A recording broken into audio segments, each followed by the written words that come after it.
Welcome to MojoPlays, and today we're taking a look at the 10 worst Castlevania games.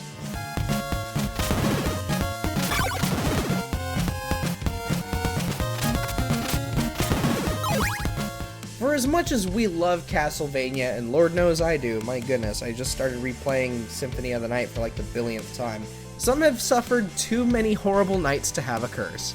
Have you played any of these ghastly games? Which Castlevania does not belong in this world and needs to die?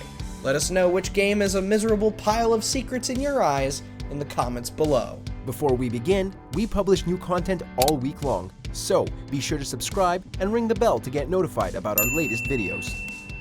Castlevania, aka Castlevania 64.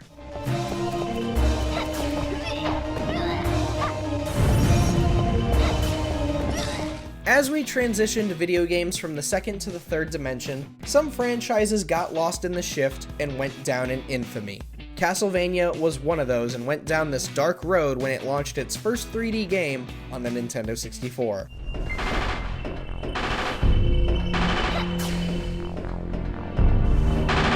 It wasn't downright awful compared to other notorious N64 games, but for Castlevania, this was incredibly weak. Levels were unevenly paced, sometimes dragging out far longer than others, and of course the camera did not make platforming any easier than it was in 2D.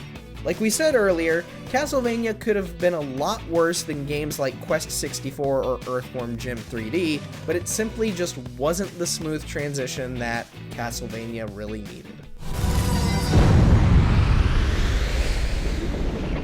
Castlevania II: Simon's Quest.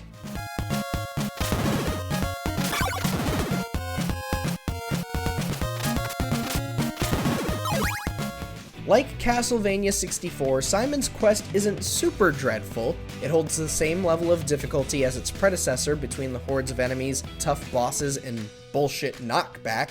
However, what really kills this game is the level design. For an NES game, it's surprisingly expansive, but Konami fails to provide any sense of direction.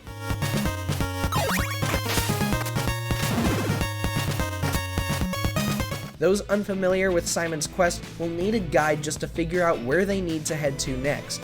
Otherwise, be prepared to spend a solid hour or two wandering around aimlessly before you find any progress.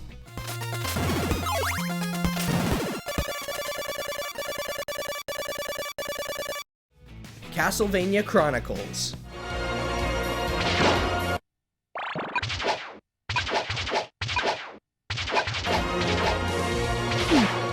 When it comes to Castlevania and PlayStation, most of us will think of Symphony of the Night, you know, the best game in the entire franchise and one of the best games ever made. As for Castlevania Chronicles, well, we typically don't talk about this one. Though it was originally released on the absurdly named X68000 home computer, yeah, what the hell kind of name is that? The PlayStation version didn't do much to justify its asking price.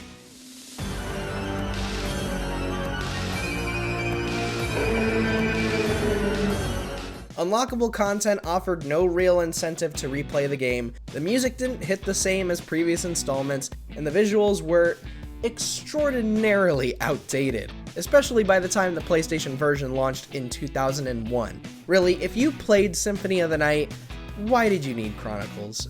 Really, you don't even need to touch this one. Watch a playthrough. That's it.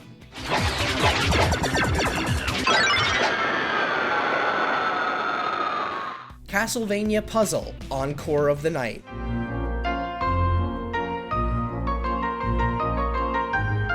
A Castlevania spin-off? Based on Symphony of the Night? Well, sign us up! Wait, it's just Puzzle Fighter, but with Castlevania's face. Alright, this sucks. Encore of the Night's biggest letdown is in being as much of an obvious copycat as it can possibly be. While witnessing the retelling of Symphony of the Night, players will drop down gem blocks and use combos to defeat enemies.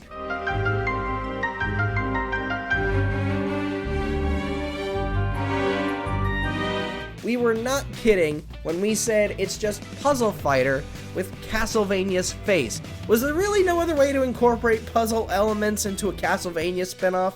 Why did I say incorporate like that? Would you believe they dropped the $5 price tag to 99 cents because of how badly the game sold. And guess what? You can't play it anymore because they delisted it in 2016.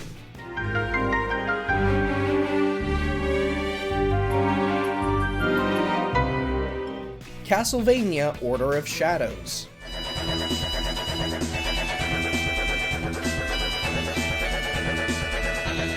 Once again, we have a Castlevania mobile game trying desperately to capitalize on the legacy of Symphony of the Night, because you know, that's the only good Castlevania game in the franchise, apparently.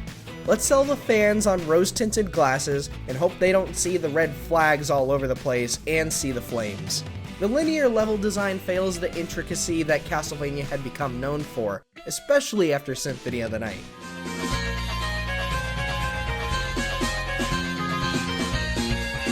And just like Chronicles, Order of Shadows gave us no reason to replay after the first run. No new playable characters, no secrets, nothing.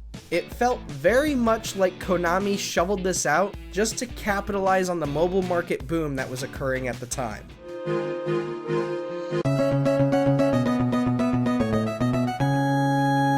Castlevania Legacy of Darkness.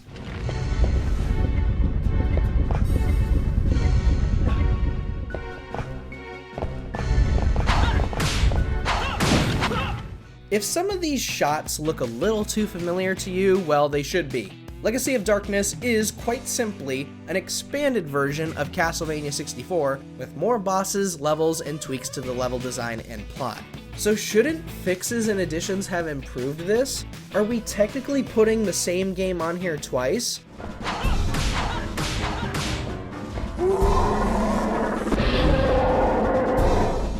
Well, considering this came out less than a year after the original, we have to wonder what the point was in releasing the original game in the first place. We're not kidding, 64 and Legacy of Darkness were launched within 12 months of each other. And what's more is that Legacy of Darkness doesn't do anything to justify its cost. You know what you did, Konami, by doing this? You microwaved reheated beans from a can and sold it to us. Twice. Congratulations. You sold us the same exact game with more stuff on it, and none of it improved the original.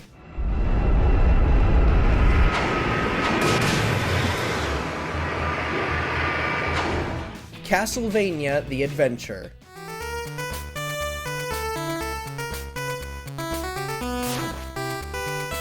If you haven't already, you absolutely need to try some of the handheld Castlevania games, specifically the GBA and DS games. The Game Boy games, on the other hand, you can skip entirely, especially Castlevania: The Adventure.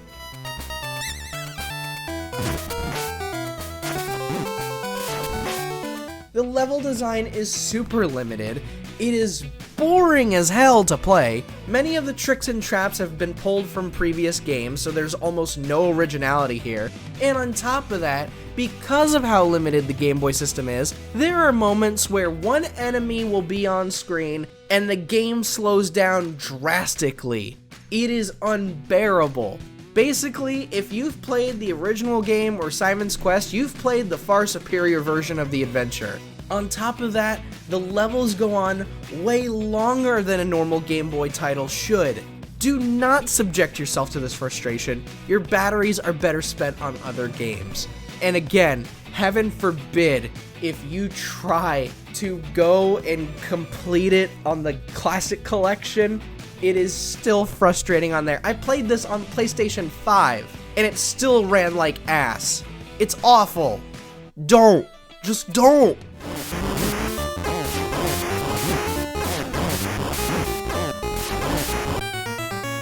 Castlevania Lords of Shadow 2.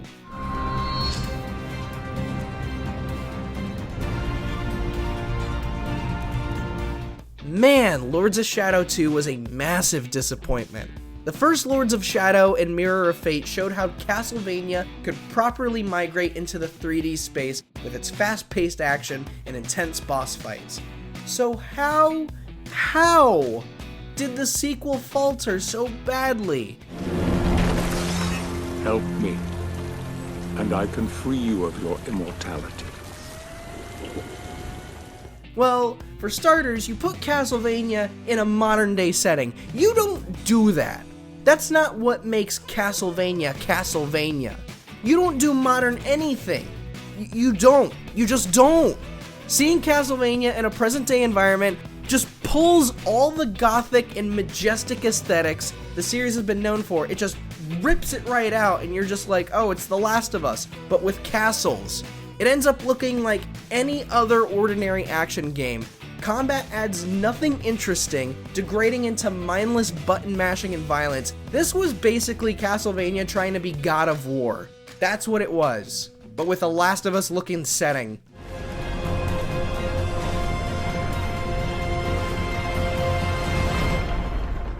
Castlevania Judgment. Come, let's play! Yeah, we all knew this was coming eventually. It's arguably one of the most notorious games in the entire franchise. We'll give Judgment some credit, alright? It managed to maintain the gothic aesthetic, unlike some games, and it isn't the most abysmal fighting game we've ever played. However, the biggest issue with this game is how it goes full-on anime with its character designs. My name is Aeon. Shall we begin the first trial? Every Castlevania character has gone through a drastic change in appearance that resembles nothing of their original designs. Simon is now a moppy-haired dude in leather with exposed abs. Alucard looks like a Monty Python LARPer. Maria Renard is some dopey little girl who looks like she could be in any kind of anime. And Carmilla, okay, well, you know, her looks look a little bit, you know, justifiable. I mean, as Carmilla, she's supposed to look sexy in some weird ways. But, wait a minute. The character designs were done by the co-creator of Death Note? Well, that explains some of the designs. A Castlevania fighting game could very well work, but with these redesigns, coupled with the awful camera and the cumbersome control scheme, Judgment failed in the worst ways possible, man. Like, I was super hyped for this game too when I was a kid, and it just was, no. It was awful.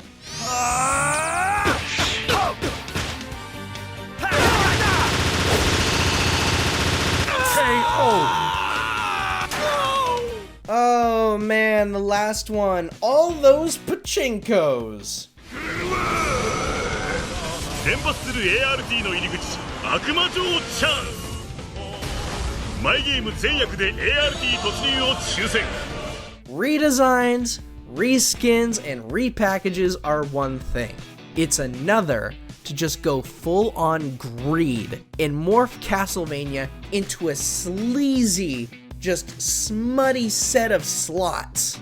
Pick any one to target. There are multiple iterations, and they're all manipulative as hell.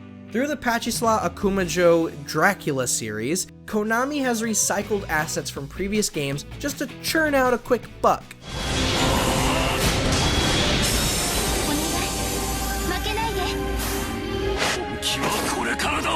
And of course, instead of focusing on the bits that make Castlevania awesome, you know, the weapons, the characters, the enemies, the boss fights, instead of focusing on any of that, it focuses on erotic violence. Look, there's nothing wrong with games getting sexy sometimes, okay? Like, I joke about games being sexy and looking sexy on several of our videos, but when it's on this level of shameless spectacle and greed, we gotta put this on blast. This is by far worse than Judgment, worse than Lords of Shadow 2, worse than The Adventure, worse than any other low point that Castlevania has ever been in. And Lord have mercy on us the next time we see a real Castlevania game, because I guarantee you, Konami's probably gonna pull this sort of thing again.